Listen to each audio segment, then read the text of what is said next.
Absolute Zero by Mathe Storm. Voyager 2 sailed through the cold vastness of space, its dish pointing back at the solar system it has left far behind, the sun now a distant yellow dot still gleaming. In the dim light beyond the heliosphere, the probe is not much more than a silhouette against the glistening Milky Way, its limited cycle motion gently rocking it back and forth, catching a faint glint off the etched metallic case containing greetings from the planet Earth. In a blink, the craft vanishes altogether, leaving only a momentary warping of starlight rippling across an invisible surface. Chapter 1.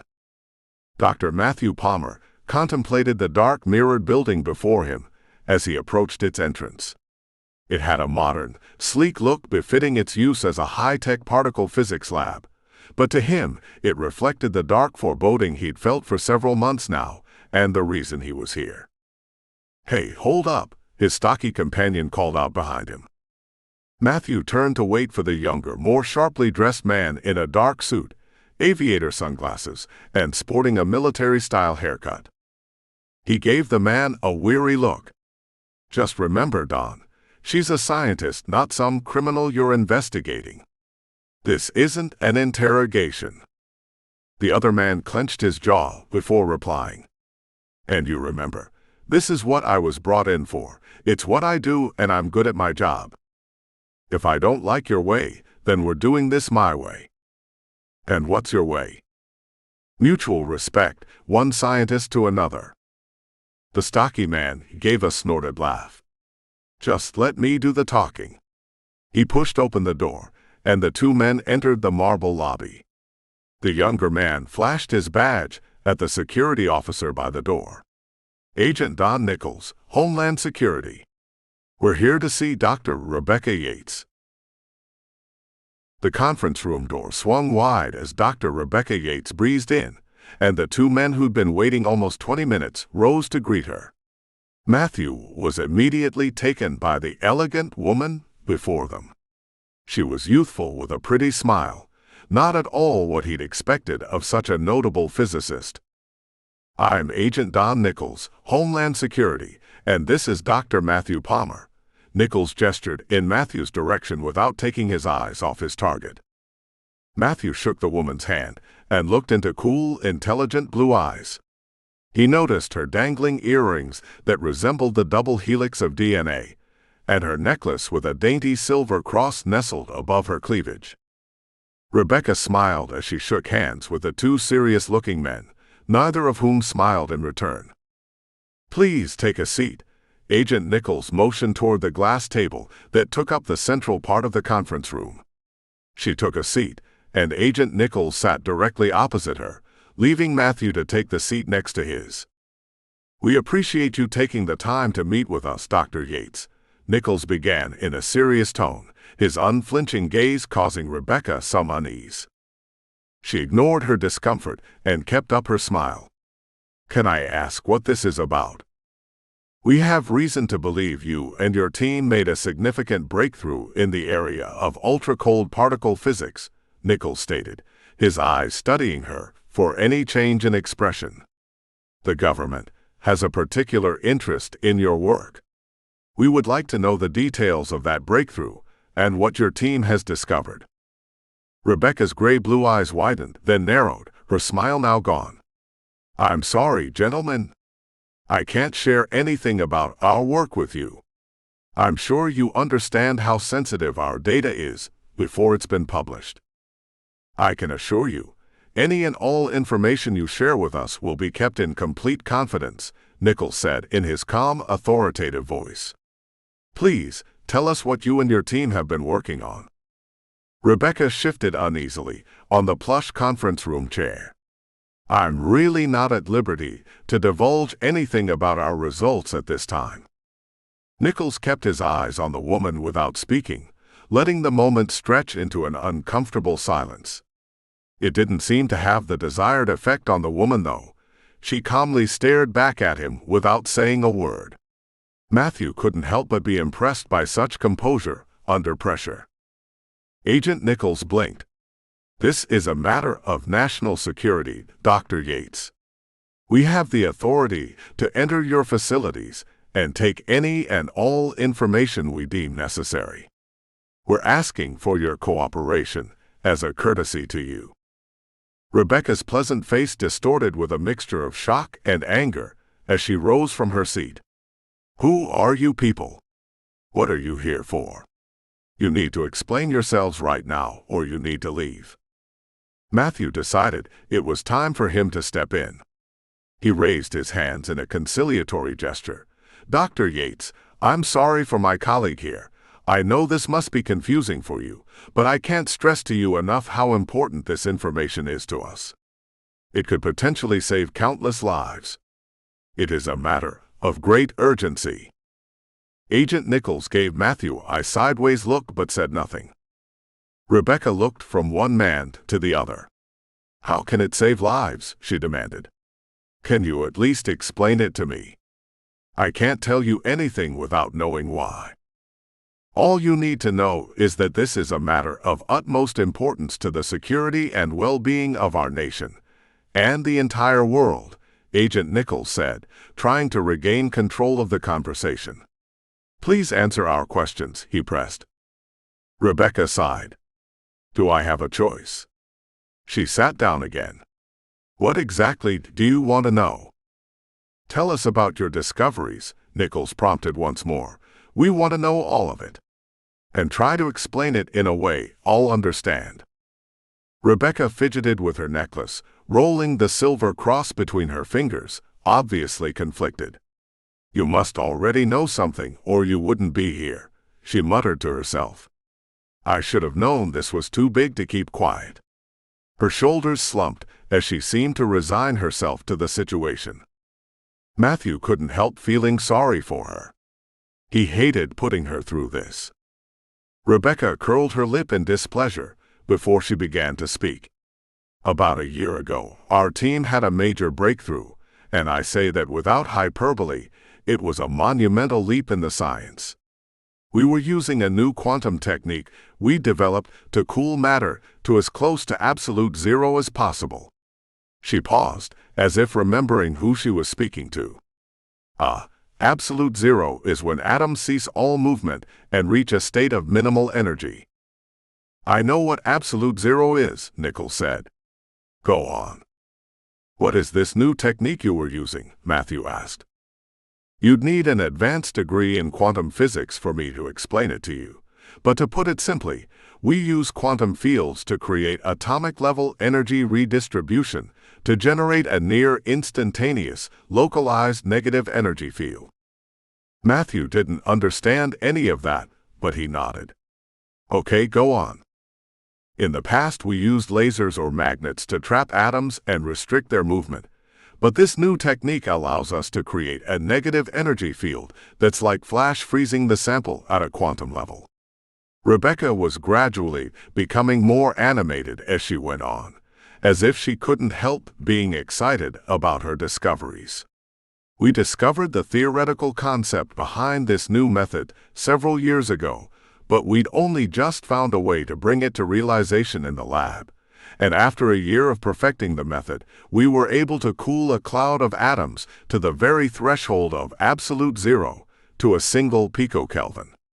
And that's when something unexpected occurred." "What happened?" Nichols asked, and Matthew leaned forward in anticipation. "Our sensitive instruments could no longer detect the sample matter." "It disappeared?" Matthew asked, peering at her over his glasses. She nodded.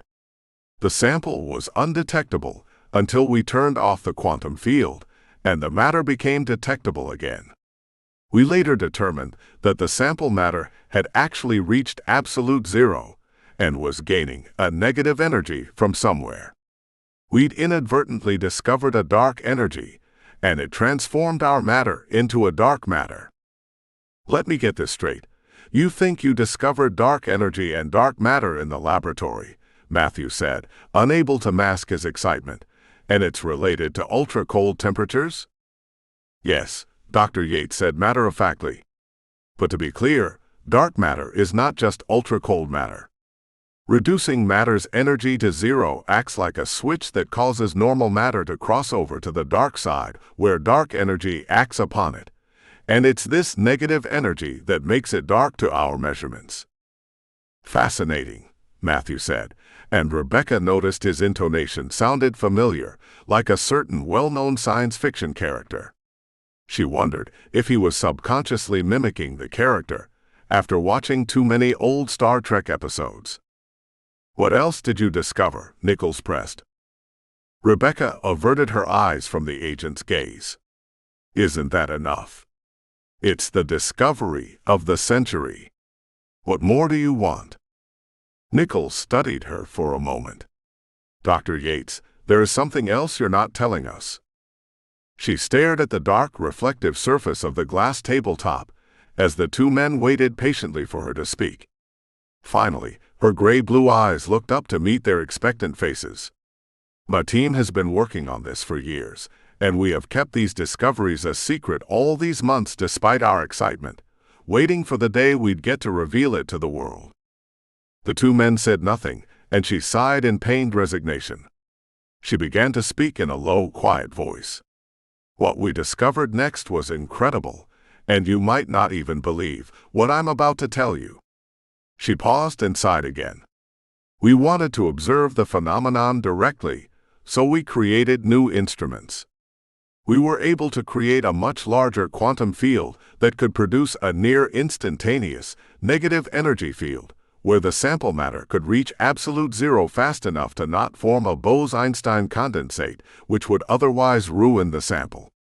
We could then place visible-sized objects inside the negative energy field and observe them directly. And when we did that, we saw the objects begin to physically revert to previous states like they were going backwards in time." She tried to gauge their reaction, but saw only confusion on the men's faces. "Can you explain what you mean by that?" Matthew asked. "I know it sounds incredible, but we could see with our own eyes these objects physically reverting to previous states of development.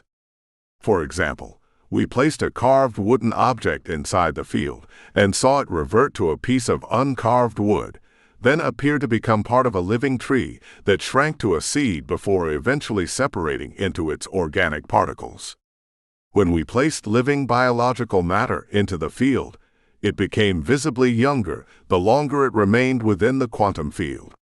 We did the same with jewelry and watched it revert to unrefined stone. Even broken pottery would mend itself. Everything would revert in reverse order, as though entropy was working in reverse direction on the object inside the field." Both men sat in stunned silence. Matthew was unsure if he could believe any of this, but she seemed sincere. "So it's some kind of time travel device," Agent Nichols said. Rebecca shook her head. "Not time travel. It doesn't move to a previous place in time, it only reverts to previous states. If we could place a human inside the field, that person would not travel back to a previous date or place in time. They would revert to a younger physical form. You are familiar with entropy and the arrow of time. When this matter reaches absolute zero, the arrow of time changes and goes in the opposite direction." Rebecca couldn't tell if the men were accepting any of this or not, but she continued anyway.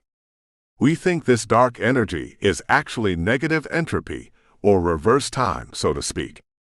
And dark matter is any matter that is being acted on by negative entropy, making it dark to our instruments through being in reverse time to our own." She looked directly at Dr. Palmer. "You could say it is out of phase from us." She smiled, pleased with herself at making an obscure Star Trek reference of her own, though neither of the men showed they'd got the reference. "What does this mean?" Nichols asked. His question didn't seem directed at her, but Rebecca answered anyway. "I'm sure the theoretical implications for all of this will be the subject of competing theories and interpretations for years to come, but it could mean that there is an anti-universe to our own, an opposite or mirror universe through a symmetry at the Big Bang, like a particle-antiparticle pair, which would possibly account for the asymmetry in our own universe, such as the lack of antimatter. It would be a universe sharing the same space, but not the same direction of time, where the Big Bang would not have been a beginning, but an end that time and entropy are moving away from in a mirror to our own universe. From our experiments, any matter that gets close enough to a zero-energy state triggers a shift into that other universe where reverse entropy acts upon it. The sample matter has always returned to our universe once the field is turned off, like the field is only holding the matter under a stream that pushes it back out as soon as we turn off the field. From the rate of physical change that we've observed, negative entropy is many times that of our own entropy, so time is going backwards faster than it moves forward for us, though that might depend on the strength of the field. On a practical level, this means we can reverse entropy, so everything becomes a renewable resource. We can reverse the age and wear of any material thing, and potentially even ourselves, making us physically younger, to before the onset of disease, for example. Dr. Yates, Agent Nichols interrupted her, a deep furrow etching his forehead. We need you to give us all your research data, and you need to hold off on publishing your findings. Rebecca shot up out of her chair and stood with scary defiance, looking down on the two men. In a quavering, passionate voice she cried, "This is too important. It must be published, and you can't stop us." Nichols fell back in his chair as if by the force of her words. Matthew turned to the agent. "We have to tell her." Nichols raised an eyebrow and gave Matthew a slight shake of his head.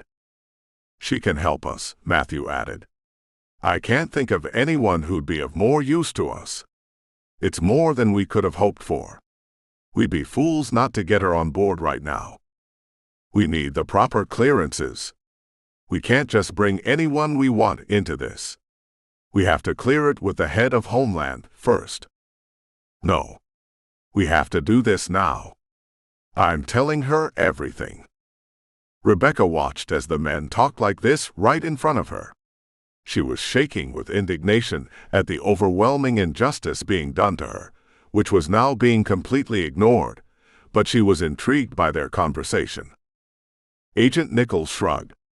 "If you want to tell her, then that's on you." He turned to the woman. "Dr. Yates, what Dr. Palmer is about to tell you is highly classified, and you must not share it with anyone else, including close friends and family members, or you could face criminal prosecution under the Espionage Act. Do you understand?" Rebecca gave a slight nod. "I need a verbal confirmation from you," Nichols said. "Yes, I understand." Matthew pushed his glasses back on his face and cleared his throat. "First, let me properly introduce myself. I am Dr. Matthew Palmer, Associate Director at the Institute of Astronomical Sciences, which is part of NASA." Rebecca looked at the man as if seeing him again for the first time, noticing now his eloquent and educated way of speaking. She guessed he was in his early to mid-40s, with some early graying in his unkempt hair. He was classically geeky with glasses and even some odd, mismatched attire, though he held a certain dignified demeanor that commanded respect, which was not lost on her now. She sat back down in her seat as he continued. "A few years ago, we sent up an instrument to map the cosmic microwave background radiation at a higher resolution than anything done before." He was suddenly very aware of her eyes on him and felt strangely tongue-tied. He was glad that Nichols had been here to do all the talking up until then. He took a steadying breath and continued. "Space, as you probably know, has an average background temperature." 2.73 Kelvin, Rebecca interrupted. "Go on." "Yes." Matthew was feeling increasingly intimidated by this highly intelligent woman, which was an unusual feeling for him. He was used to being the smartest person in the room. He paused to think how best to say what he needed to explain, acutely aware that accuracy was important if he was to have any credibility with this woman. "At first, we didn't find anything out of the ordinary in the new data, but that was because we were only looking at anything with a measurable temperature. When we went back over the data, we saw a gap in the cosmic microwave background radiation, a small anomalous region with no measurable temperature at all, and it was right on our doorstep, so to speak, in our very own backyard. It had gone unnoticed at first because we filter out the temperature interference of our galaxy from the data, but we've now confirmed it is there. It is real and not an artifact.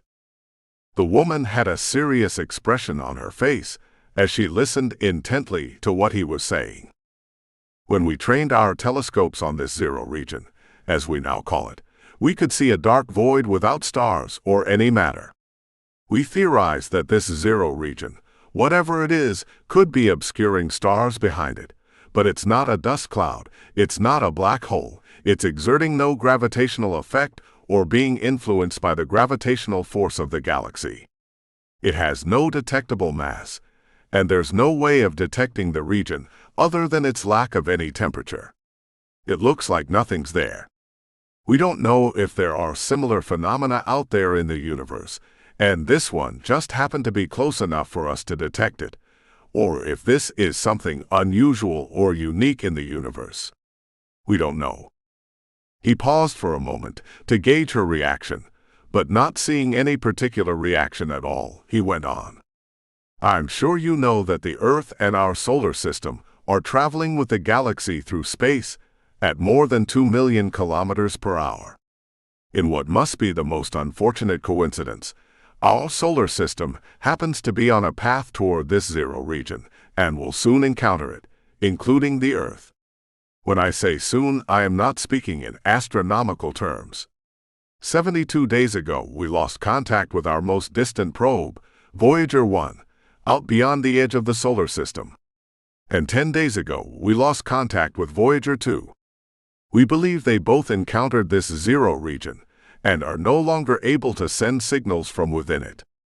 Based on the time and location of the two probes when we lost contact, we calculate that the Earth will likely encounter the zero region in a little over a year from now. Matthew realized how dramatic this all must sound, and he looked for some reaction or change in her expression, hoping it wouldn't cause another emotional outburst like before. But Dr. Yates remained surprisingly calm, staring off as if lost in thought. He cleared his throat. Of course, we're not sure what this could mean for life on Earth, though we did have some initial theories, with a worst-case scenario, that it's an expanding bubble of vacuum decay that would ultimately bring an end to everything in the universe. She raised an eyebrow. If it's vacuum decay, it would be expanding at close to the speed of light.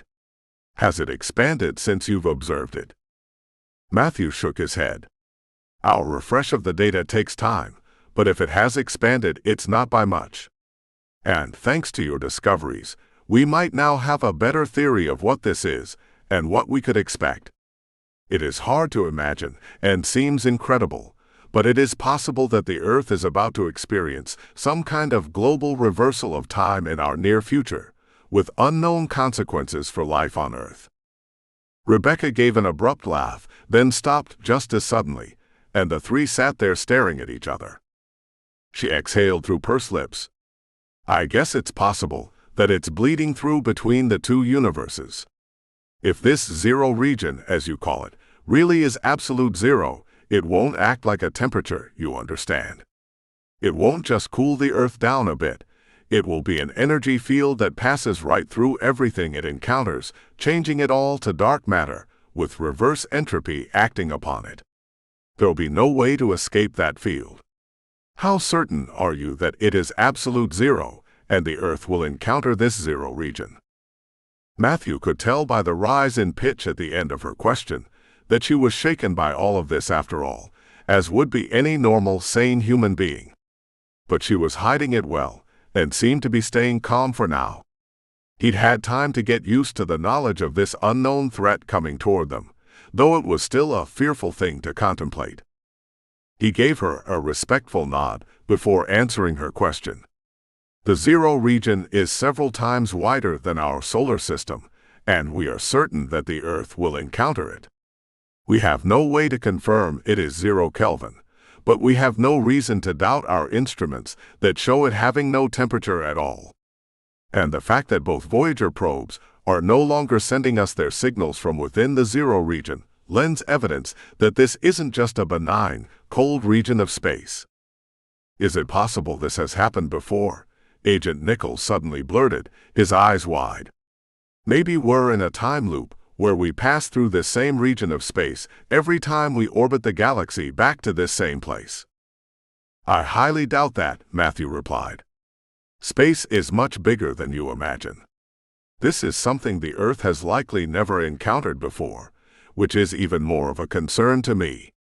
We don't know if life on Earth will even survive this encounter. Nichols nodded. Okay. I'm no scientist, and my understanding of thermodynamics is a little rusty. But if it is a region where time and entropy are reversed, wouldn't something entering the zero region have its momentum reversed and be pushed back out of the region, or get stuck on the edge of it? Or if an object does enter the region, wouldn't it lose all momentum and never come back out again and be trapped in reverse time forever?